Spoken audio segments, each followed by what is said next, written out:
L'assurance de soins de longue durée, c'est un nouveau projet. C'est un nouveau projet pour moi. C'est un projet qui est conjoint avec un ensemble de personnes. Puis je voudrais juste remercier toutes ces personnes-là de travailler avec moi parce que ça a été vraiment une année ou 2 ans assez généreux pour d'eux envers moi et en termes de production de recherche. Donc, Pierre Carl, il y a Marie-Louise que j'ai vu rentrer plus tôt, qui est là-bas, Philippe Dedonder, Claude Denis Fluet qui est à l'Université Laval, Franca Glenzer qui va travailler ici à HEC à partir de mars l'an prochain, Christophe Courbage qui est à l'Université de Genève, puis Richard Peter qui est à l'Université d'Iowa. Donc, tout un paquet de personnes qui travaillent avec moi sur le problème de l'assurance de soins de longue durée.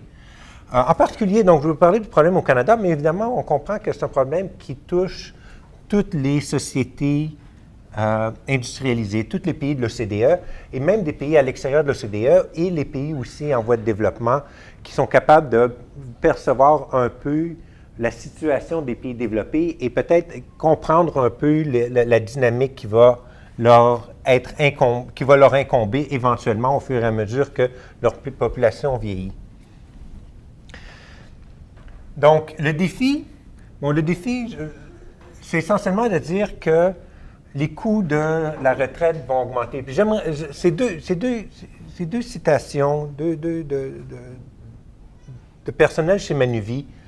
Le premier qui dit, essentiellement en 2007, qui dit que l'assurance de soins de longue durée, c'est un très bon produit, c'est quelque chose qui devrait être vraiment intéressant pour la population. Suggest Canadians should account for long-term care costs when they're planning for retirement. Donc, c'est il y a 12 ans de ça.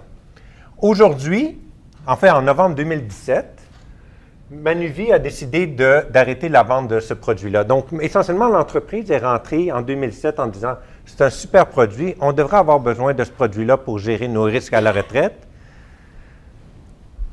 10 ans plus tard, l'entreprise quitte le marché. Et ce n'est pas les seuls. Hein? Desjardins Sécurité financière, 15 juin 2018. Donc, nous, on a commencé nos recherches le sondage a eu lieu à l'automne 2017. Et au fur et à mesure, Desjardins Sécurité financière lâche aussi le produit. Et une des raisons qui est évoquée, c'est que Munich Re, qui était le grand réassureur de ces produits-là au Canada, a décidé de quitter ce créneau. Ils ont été 20 ans là, et quelque chose qui est important, c'est les ventes n'étaient pas au rendez-vous, leur croissance demeurait faible, tout comme l'intérêt de la force de vente. Donc, c'est des citations qui arrivent à dire que même si c'est un produit qui semble intéressant, il semble quand même y avoir une sorte de malaise ou de mauvaise compréhension de à quoi ça sert ce produit-là. Ça bénéficie à qui exactement? Et même si on est capable d'en parler, même si on a un ensemble de personnes qui sont intéressées dans le produit, il semble qu'il n'y a pas de traction dans le marché en réalité. Puis ça, c'est quand même surprenant parce que quand on regarde, donc en dépit du fait que les compagnies d'assurance sont en train de quitter le marché canadien, bien, on a quand même des visions sur quels vont être les besoins en soins de longue durée dans le futur. On prédit, donc le rapport de l'OCDE, que 10 de la population va avoir au-dessus de 80 ans en 2050. C'est dans les pays de l'OCDE, donc c'est une grande proportion de la population. Présumément, cette population aimerait être capable de survivre à ses propres besoins sans nécessairement avoir besoin de l'aide de l'État. Est-ce qu'il y a d'une manière de les aider à accumuler un pactole pour leur permettre de survivre à leurs besoins? L'autre chose qui n'est pas évidente, c'est que le nombre d'années pendant lesquelles les aînés auront besoin d'aide soit en diminution. Ce n'est pas évident qu'il y ait une compression de la morbidité. Les démographes, vous en connaissez plus que moi là-dessus, c'est pas évident qu'on soit malade plus longtemps, moins longtemps, aussi longtemps. C'est pas évident vers où ça s'en va et il y a un ensemble d'études différentes sur le dossier. Les dépenses, selon Statistique Canada, c'est 6,5 milliards de dollars par année en soins de longue durée au Canada. Est-ce que c'est peu? Est-ce que c'est beaucoup? C'est quand même 6,5 milliards récurrents à chaque année en dépenses de soins longue durée. Et c'est quelque chose qui est assez bien qu'on peut assez bien projeter dans le futur. On sait à peu près quels sont les besoins, quels sont les coûts en temps. C'est surtout des coûts en temps pour de l'aide à la maison ou de l'aide dans les maisons de retraite ou de l'aide pour les activités de soins quotidiennes. C'est assez facile de prévoir c'est quoi les coûts. Mais si c'est quelque chose qui est assez prévisible comme coût, ça devrait être facile d'accumuler de l'argent ex ante avant de subir ces coûts-là. Les dépenses, on parle de 40 000 $.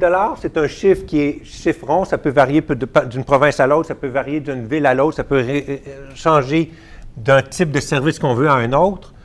Et pour beaucoup d'individus, ça va être un montant qui va être payé pendant 5 ans. Donc, on parle dans une sorte de catastrophe, scénario catastrophe, 100 000 $ au Canada, qui est quelque chose qui pourrait nous arriver et qu'on devrait payer de nos poches. Si on change de pays, les chiffres changent. Aux États-Unis, c'est quelque chose comme 200 000 $. En Grande-Bretagne, c'est même plus grand que ça. Mais gardons en tête que c'est environ 40 000 $ par année pendant 5 ans, donc 200 000 au total pour catastrophe. C'est 40 000 $ par année pendant 5 ans. Pas tout le monde va être obligé de payer ces 200 000 $-là, mais c'est le scénario catastrophe.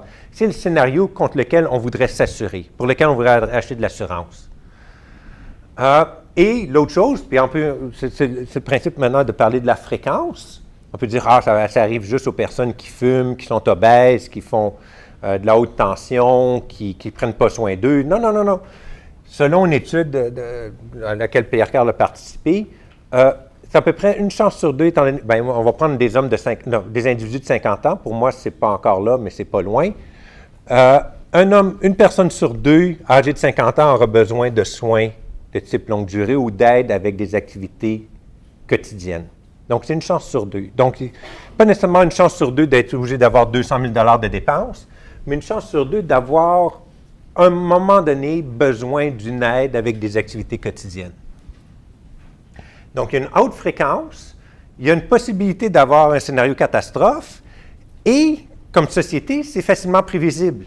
Donc, on devrait dire, ceci, il me semble, est un produit, est un risque qui, normalement, devrait être gérable adéquatement par les individus, par eux-mêmes, au moment de leurs années de labeur, de mettre de côté des ressources ou de se regrouper ensemble pour mettre des ressources de côté pour que si jamais on a le malheur de vivre longtemps et malade, ou juste vivre longtemps avec des besoins d'aide, avec des activités quotidiennes, qu'il y ait quelqu'un, une entité quelque part qui paye pour nos besoins. Donc, en d'autres termes, il semblerait qu'on ait tous les outils, tous les ingrédients pour que ce produit-là soit vendu par les compagnies d'assurance. Moins de 10 %. Je dis moins de 10 %, mais ça, c'est juste parce qu'on a une étude qu'on a faite, puis le monde, on semble dire que c'est 10 % des Canadiens ont une assurance contre les coûts potentiellement catastrophiques des soins de longue durée. Puis je dis à côté moins de 4 % parce que dans le 10 %, il y a un paquet de monde qui ne savent pas qu'ils n'en ont pas. Ils pensent qu'ils en ont, mais ils n'en ont pas. Ce n'est pas possible qu'il y en ait parce que dans la manière qu'ils décrivent qu'est-ce qu'ils ont, ce n'est pas des assurances de soins de longue durée. Donc, c'est moins de 4 %. Puis, dans certaines autres études, c'est même moins que 2 % des Canadiens ont ce type d'assurance-là. Pourtant, c'est une assurance qui est potentiellement catastrophique. C'est des besoins qui, tout le monde y est touché. C'est pas comme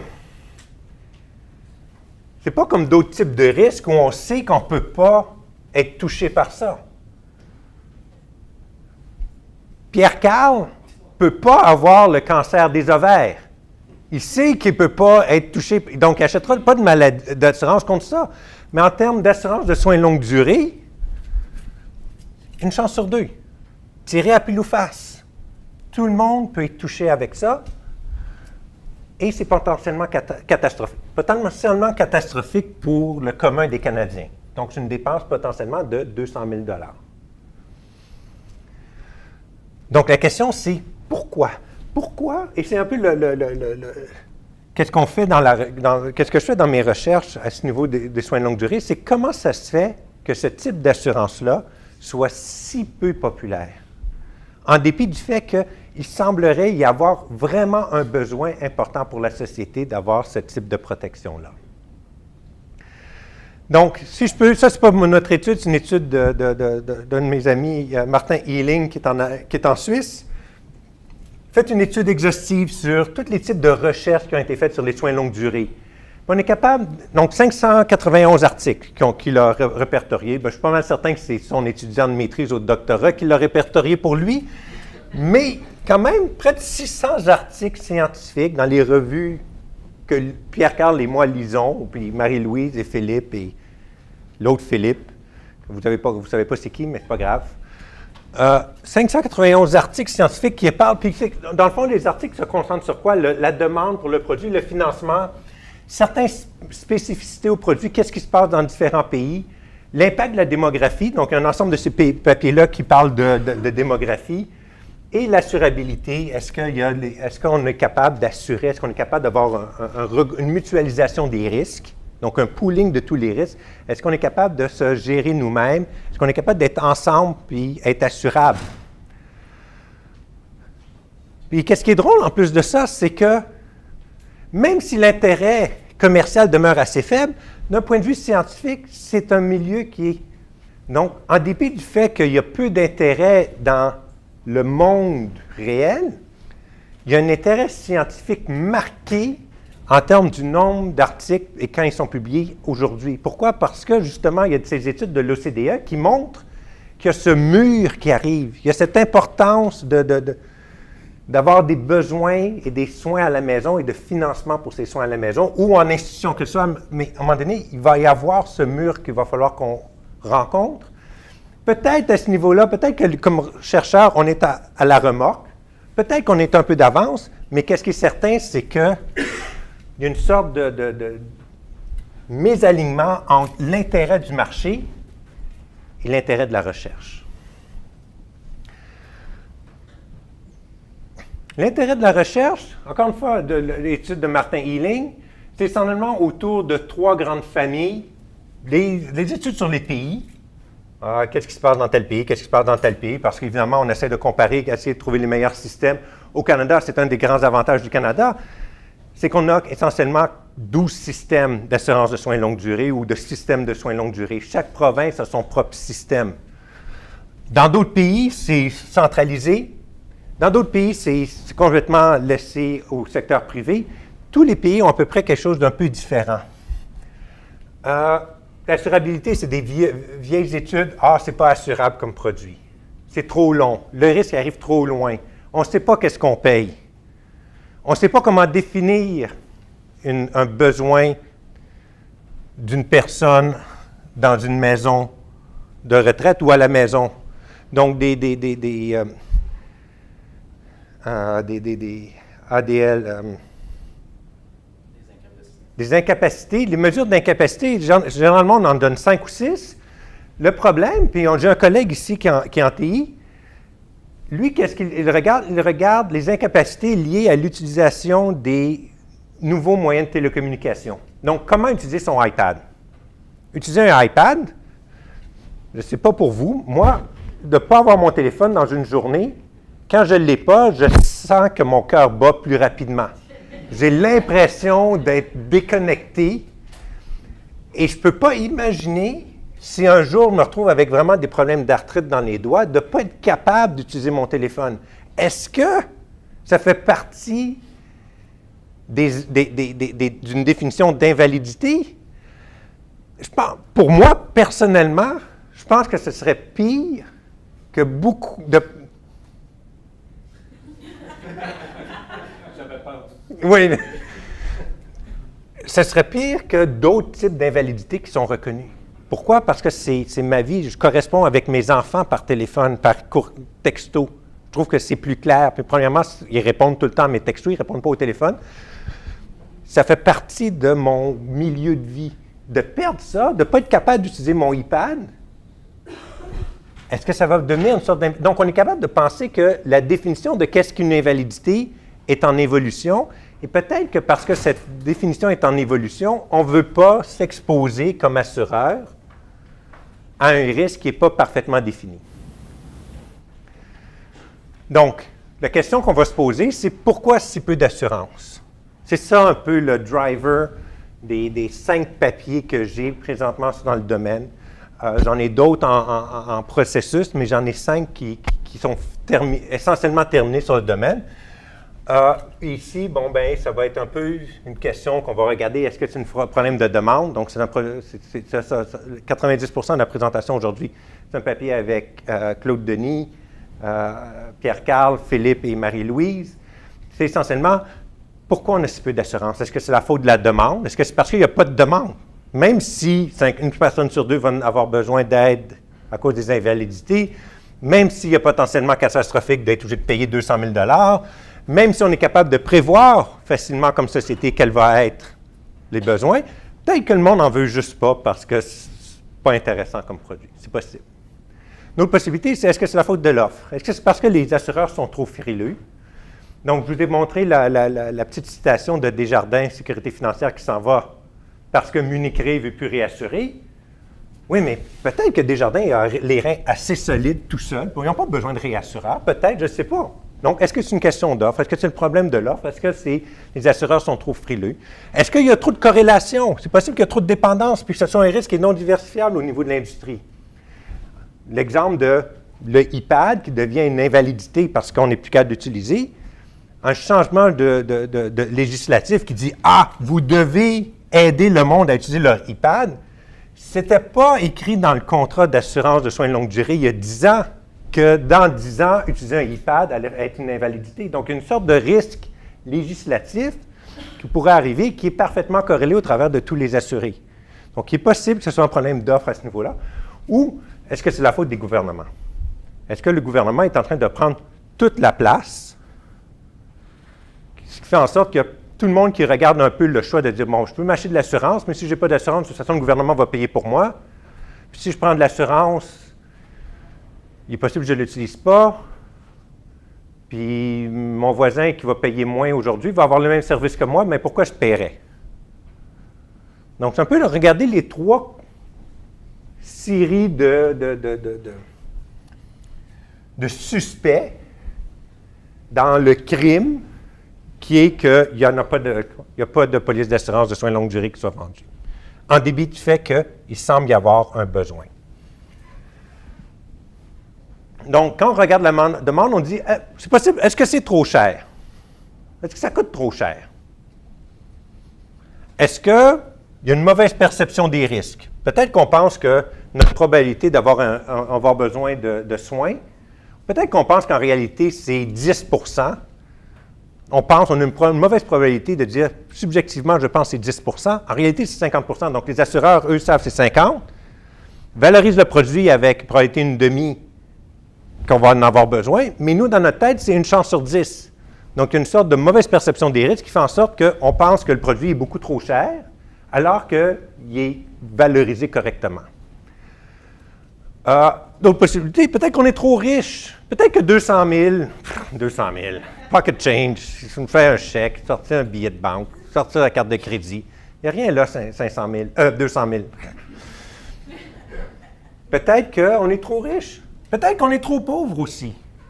Au sens où, à un moment donné, dans la pyramide de Maslow, on dit, en premier, je veux penser à me nourrir aujourd'hui, boire aujourd'hui, avoir un toit aujourd'hui, donc me loger, m'habiller aujourd'hui, puis penser à la possibilité d'avoir des besoins de soins de longue durée dans 20 ans, je vais penser à avoir des besoins aujourd'hui à la place. Donc, il est possible qu'on soit juste trop pauvre. Donc, c'est deux possibilités, que ce soit en même temps dans une société qu'on ait trop de riches puis trop de pauvres.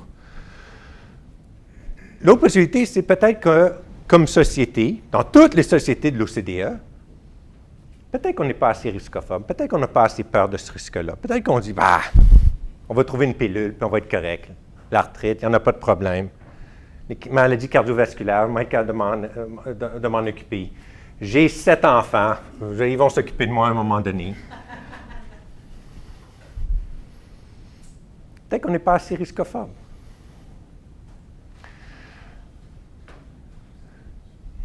Est-ce que c'est la faute de l'offre? Est-ce que c'est parce que les assureurs n'ont pas assez d'informations?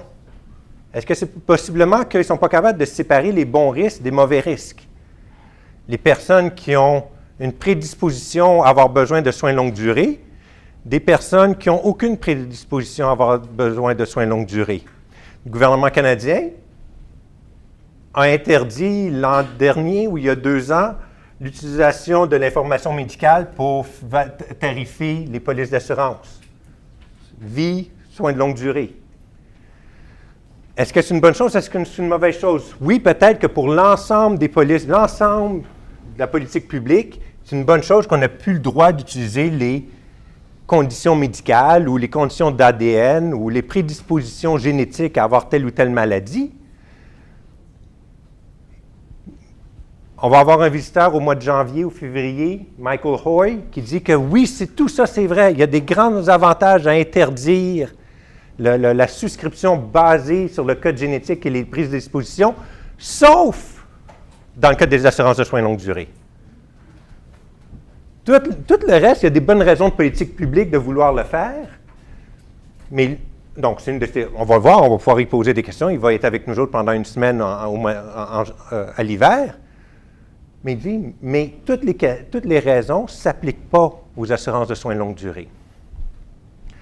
Peut-être qu'il n'y a pas de profit, puis peut-être qu'il n'y a pas de commission. Peut-être que c'est un problème que les agents d'assurance trouvent qu'on ne les paye pas assez pour essayer de pousser un produit que le monde n'a pas l'impression de connaître parfaitement. C'est un produit plate, les assurances longue durée. Assurances de soins longue durée. On est en train de vendre quelque chose qui est comme plus difficile à vendre en termes de mentalité que de l'assurance vie. Non, déjà, vendre de l'assurance vie, c'est difficile. Écoute, achète un produit qui va te donner de l'argent quand tu vas mourir. Déjà dur. Écoute, achète un produit qui va te donner de l'argent si jamais tu es handicapé ou tu as des invalidités. Ben oui, mais j'ai déjà une police d'assurance vie. Oui, mais tu n'es pas encore mort. Ça va venir la mort, mais d'ici là, c'est un produit qui n'est pas nécessairement facile à vendre. Donc, c'est difficile à vendre, puis peut-être que les commissions ne sont pas là. Peut-être qu'il n'y a pas assez de mutualisation des risques. Peut-être que le monde est trop pareil. À un moment donné, s'il y a une maladie qui frappe, tout le monde est touché par la maladie, ce qui fait qu'il n'y a pas de diversification du risque. C'est possible. Peut-être aussi qu'il n'y a pas assez d'informations. Peut-être que l'information n'est pas véhiculée. Moi, ça fait longtemps que je n'ai pas vu une publicité à la télévision d'une compagnie d'assurance qui dit « Venez acheter une police d'assurance de soins de longue durée chez nous ». J'ai vu de l'assurance automobile, j'ai vu de l'assurance vie, j'ai même vu des hypothèques inversées, j'ai vu des annuités, mais d'assurance de soins de longue durée, je ne me suis pas certain que j'ai même déjà vu de la publicité à ce sujet-là à la télévision. Certainement, je n'en ai pas vu à la radio. Joke, j'en ai pas entendu à la radio. Peut-être que c'est un manque d'information. Puis, est-ce que c'est la faute des gouvernements en particulier? Est-ce qu'il y a trop de services connexes? Puis, est-ce que, dans le fond, le monde est trop riche à la retraite? Les fonds de pension sont trop généreux, ce qui fait en sorte que, quand on regarde, plutôt que de penser que la catastrophe, c'est 200 000 $, on dit que c'est 40 000 $ par année. Bien, je suis capable de payer 40 000 $ par année.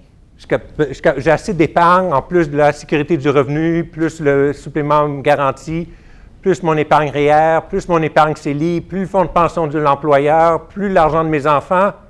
Je pense que peut-être que je suis capable de payer le 40 000 $ à la retraite, si jamais ça arrive. Donc, au niveau de la demande, on peut regarder le monde est-ce que vous êtes pessimiste? Est-ce qu'il y a une grande probabilité de vivre vieux, puis une grande probabilité d'avoir besoin d'aide? Donc, c'est ça, les personnes qui sont pessimistes, on penserait que les personnes qui sont pessimistes devraient vouloir avoir plus d'assurance. Donc, ça, c'est une table de résultats de ce qu'on fait. Je suis un économiste, j'aime ça présenter des tables avec des chiffres et des parenthèses. L'important que je veux qu'on regarde, c'est toute la dernière colonne.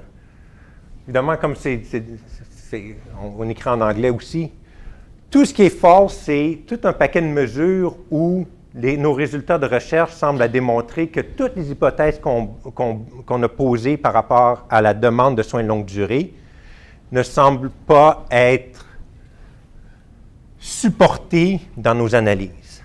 Donc, tout ce qu'on pensait peut-être, les personnes qui pensent qu'ils ont une plus grande probabilité de se retrouver dans une maison d'hébergement, bien, on trouve que les personnes qui pensent qui ont une plus grande probabilité de se retrouver dans une maison d'hébergement, bien, c'est ces personnes-là qui n'ont pas d'assurance. Ces personnes-là qui pensent vivre avec des invalidités, les personnes qui pensent qu'ils ont la plus grande probabilité de vivre avec des invalidités, c'est eux qui achètent le moins d'assurance.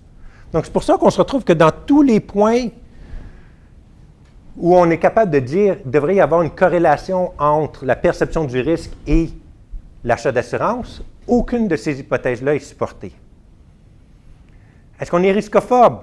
Même chose. Un paquet de mesures de riscophobie. Quand on regarde l'investissement, quand on regarde l'âge, quand on regarde le sexe, quand on regarde est-ce qu'ils sont mariés, s'ils ont des enfants, jamais est-ce qu'on a une différence qui va dans le sens des hypothèses traditionnelles où on penserait qu'une personne qui est plus riscophobe achèterait plus d'argent, achèterait plus d'assurance. En fait, c'est ou bien qu'il n'y a pas de différence entre les deux groupes de population, ou c'est justement ça va dans le sens inverse. Donc, on pose encore des questions. Est-ce que c'est parce que, nos perceptions de coût sont que ça coûte trop cher, que ça ne coûte pas assez cher d'aller dans une maison d'hébergement? Mais même là encore, les personnes, c'est ça qui est, et c'est fantastique, ça c'est le résultat du sondage, on demande au monde, quel est le coût d'après vous de vivre dans un CHSLD? Prenons le cas du Québec, dans un CHSLD, qui est payé par le gouvernement ou non payé par le gouvernement. Donc, on dit, non payé par le gouvernement, ils savent qu'ils vont se retrouver dans une maison privée. Puis qu'est-ce qui est fantastique, c'est que les personnes qui pensent que ça coûte plus cher sont celles qui n'ont pas d'assurance. Pas d'assurance, pas grave, ça va nous coûter 10 000 $ par année, on y va pareil. Encore une fois, donc, ce n'est pas une question de perception, ce n'est pas une question de riscophobie, ce n'est pas une question de coût perçu. Est-ce que c'est une question de santé? Non. Je ne vais pas vous montrer le tableau. Est-ce que c'est une question de richesse? Non. En tout cas, pas dans notre panel, dans notre questionnaire. C'était 2000 répondants au Québec et en Ontario. Est-ce que c'est un problème d'antisélection?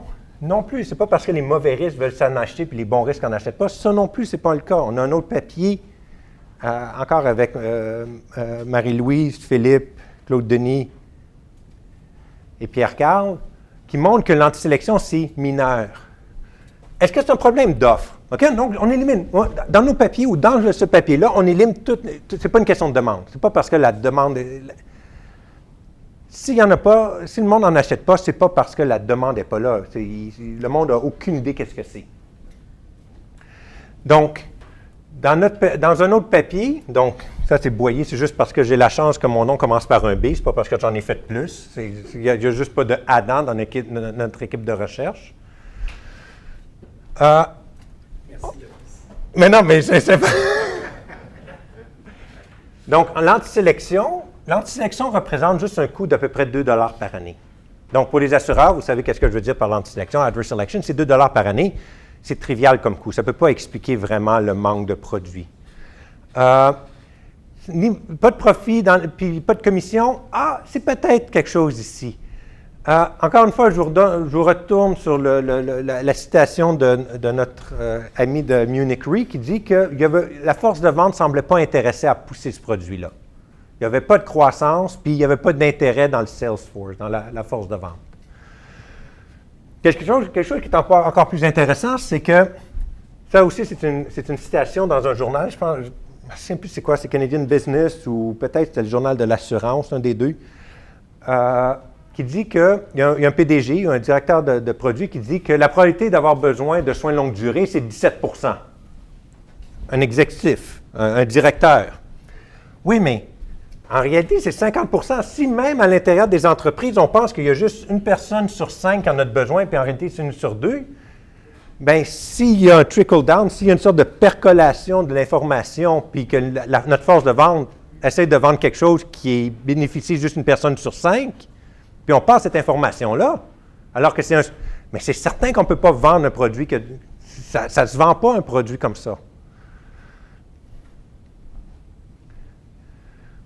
Donc, qu'est-ce qui se passait du côté de l'offre? Qu'est-ce qui est vraiment fantastique dans notre étude? Puis je vois que le temps passe rapidement. Je m'excuse, c'est juste que c'est toujours le fun de parler de soins longue durée. C'est quand on regarde les personnes qui n'en ont pas, on leur a demandé pourquoi est-ce que vous n'en avez pas. Puis la majorité des gens qui n'ont pas d'assurance de soins longue durée répondent essentiellement je ne sais pas c'est quoi, j'en ai jamais entendu parler, La première fois que j'en entends parler, je ne sais pas comment ça fonctionne, je ne sais pas à quoi ça sert. Donc, c'est tout ça. Il y a comme dans mon tableau, j'appelle ça du untapped demand, une sorte de demande potentielle qui ne semble pas avoir été rejointe. Il y a 50% des personnes qui n'en ont pas qui disent que j'en ai jamais entendu parler. Donc, il y a un problème d'information ici. C'est pour ça que ma farce de dire « Ah, j'ai jamais vu ces publicités-là à la télévision », bien, c'est peut-être que, justement, il n'y en a pas de publicité à propos de ces produits-là, qui pourtant sont un bon produit. Perception des risques de la population, ça, on s'en vient dans la question d'éducation, puis je vais terminer dans 3 diapositives. Donc, ici, c'est une question de dire comment est-ce que, on pose une question des individus, quelle est la probabilité avec laquelle vous allez avoir une invalidité, puis on compare avec leur probabilité réelle. Donc, en fonction de leur âge, de leur sexe, de leurs conditions. Donc. Puis regardez, c'est un très beau graphique parce que dans le fond, on est capable juste de visu, identifier 3 groupes de population. Les personnes dans le milieu qui ont une bonne perception, un groupe qui est à peu près 1/3 de la population qui est optimiste, et 1/3 qui est pessimiste. Donc, c'est bien, c'est vraiment agréable. C'est un beau papier que Marie-Louise et Philippe pilotent avec ça. Donc, c'est ça, et c'est vraiment intéressant de voir que le risque, la perception du risque dans la population est vraiment segmentée en 3 populations.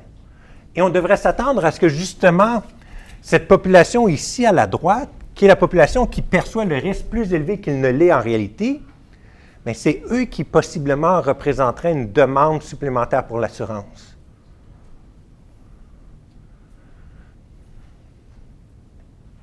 Donc, je vais vous amener sur ce tableau-ci. Donc, exactement, là, on regarde vraiment, puis je vous conseille de regarder la première ligne. Donc, on a la différence entre la perception et la réalité. Et quand on regarde cette différence-là, on demande aux individus, quelles seraient avez-vous des intentions d'acheter de l'assurance de soins de longue durée? On remarque que, oui, le fait d'être pessimiste a un impact significatif sur la volonté ou l'intérêt d'avoir plus d'informations ou l'intérêt d'acheter ce produit-là. Deuxième colonne, c'est est-ce que vous en achetez? Puis rien. Ils n'en ont pas plus. Ils sont intéressés par le produit. C'est des personnes pessimistes. Mais quand il arrive de sortir le portefeuille ou le carnet de chèques, la carte Visa ou PayPal, peut-être pas PayPal, c'est quand même des personnes un peu plus âgées, mais les carnets de chèques, ils ne font pas. Ils ne le font pas, puis quand on essaie d'expliquer pourquoi est-ce qu'ils n'en achètent pas, rien ne semble corrélé. Et c'est ça un peu le dilemme. C'est un peu ici le défi, comme chercheur, d'expliquer ça, mais aussi le défi au niveau de l'industrie. Donc, la perte de bien-être, on est capable de le mesurer à partir de 3 niveaux. Connaissance de l'existence du produit, connaissance du fonctionnement du produit d'assurance, puis de l'antisélection. Puis la perte de bien-être, donc tout devrait sommer à 100. Right? Non, OK, il manque quelque chose. La perte de bien-être, on remarque que la partie qui est liée à l'antisélection est très faible. Mais la partie qui est liée à la connaissance de l'existence du produit, est-ce que vous savez que ça existe? Puis comment est-ce que vous savez que ça fonctionne? En fonction des types de contrats, donc ça c'est les expériences qu'on a faites, on voit que le très gros de la perte de bien-être est associé à ces 2 types de mauvaise perception, mauvaise conception, mauvaise information dans le marché. Et c'est un peu la conclusion de ma présentation, c'est qu'on a un produit ici qui potentiellement a une grande valeur pour la population, un produit qui probablement est facilement anticipable en termes de coût. Il y a une personne sur 2 qui va en avoir besoin. C'est potentiellement des coûts de 200 000 $ pour un certain sous-ensemble de la population. Mais la population ignore l'existence de ce produit-là, ignore comment ce produit-là fonctionne. Et c'est pourquoi qu'au Canada, je suis convaincu qu'on pourrait faire la même expérience dans les autres pays de l'OCDE, la pénétration de ce type de produit d'assurance est en deçà de, je vais le pousser loin, en deçà de 15 pour l'ensemble des pays de l'OCDE. Au Canada, c'est en bas de 4 c'est même en bas de 2 pour le Québec.